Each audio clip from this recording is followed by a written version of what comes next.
Iiyak ako ng bato at dugo para gawin yan. Papatayin ko silang lahat. Susunugin ko yung mga bahay nila. Papatayin ko pati mga ipis at daga. Lahat po. Pati Lahat. po mga bata. Lahat. At Kailangan burahin ang lahi nila.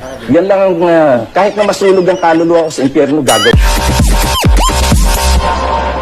The most hated and liar person I ever heard in the Philippine history goes to Mr. Larry Gadon. Siya lang naman talaga ang pinakasinungaling sa balat ng lupa. Walang iba kundi si Mr. Larry Gadon. Kung matatanda ni mga kababayan, matalinong tao ito eh. Ewan ko ba kung ano nangyari. Bumaliktad ang utak nito. Napunta sa talampakan, napunta sa puwitan niya. Dahil sa sobrang talino, ayun, natuluyan na disbar. Dinisbar ng IBP.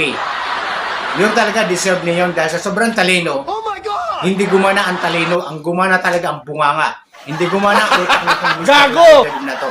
Lahat ng lumalabas sa kanyang bunganga ay puro parang imburnal, baho ng imburnal. Kung matatanda ni mga kababayan, sa previous interview ni Karatibin, yung mga Marawisits ay sinabing pati bata, buntis, matanda ay pagpapatayin, pati ipis, daga, pagpapatayin din. Iiyak ako ng bato at dugo para gawin yan. Papatayin ko silang lahat. Susunugin ko yung mga bahay nila. Papatayin ko pati mga ipis at daga. lahat po. Pati Lahat. po mga bata. Lahat. At Kailangan burahin ang lahi nila. Yan lang ang, kahit na masulog ang kaluluwa ko sa impyerno, gagawin ko yan. Ano talagang pumasok sa kuuti nito? Wala nang matinong pag-isip. Ang talino nito pero ang utak napunta sa talampakan, napunta sa puwitan. Yun talagang katotohanan sa taong ito.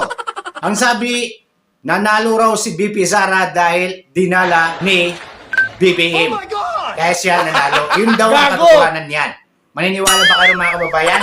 Nanalo nga si BBM at nakipagtanding kay VP Sara naging unity dahil para masigurado niya yung boto ni VP Sara mapunta kay BBM. Suportahan VP Sara. Kasi alam niya na napakalakas ang Duterte. Yun talagang katotohanan. Baliktad po ang iniisip ni Larry Gadon. Kaya nanalo si VP Sara ay dinala ni Bongbong Marcos. Yun daw ang katotohanan niyan. Pero maling-mali. Maling paniniwala. Paniniwala mo lang yan, Mr. Gadon.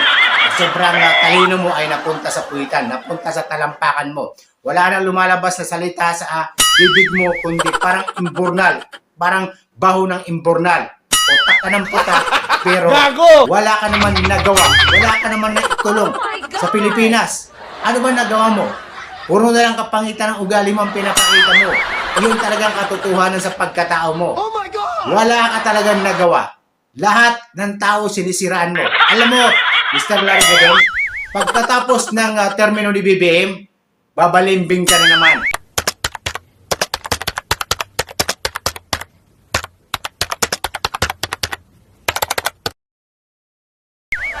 Sisiraan mo na naman si BBM. Lahat ng tao ay sinisiraan mo. Bakit ganun ho ang pag-iisip niyo? Matanda na po kayo, pero paurong. Hindi po kayo nare-respeto dahil sa paugali niyo. Unang-una, respetuhin mo ng sarili mo bago kaya respeto ng mga Pilipino, kapwa mong Pilipino. Dahil wala ka respeto sa sarili mo. Yun daw ang katotohanan. Kaya nanalo si BB Sara dahil dinala ni BBM kaya nanalo siya. Maling-maling paniniwala, Mr. Larry Gadon. Magbago na po kayo. Sa katandaan nyo na po, paurong po ang papuntan nyo. Hindi po kayo tumitino. Ito pa mga kababayan, ang sabi ni Mr. Larry Gadon, mas maganda raw ang pamumuhay ng mga Pilipino ngayon sa ilalim ng Marcos administration. Alam mo, masasabi ko lang sa iyo, napakasinungaling mo, napakabalimbing mo.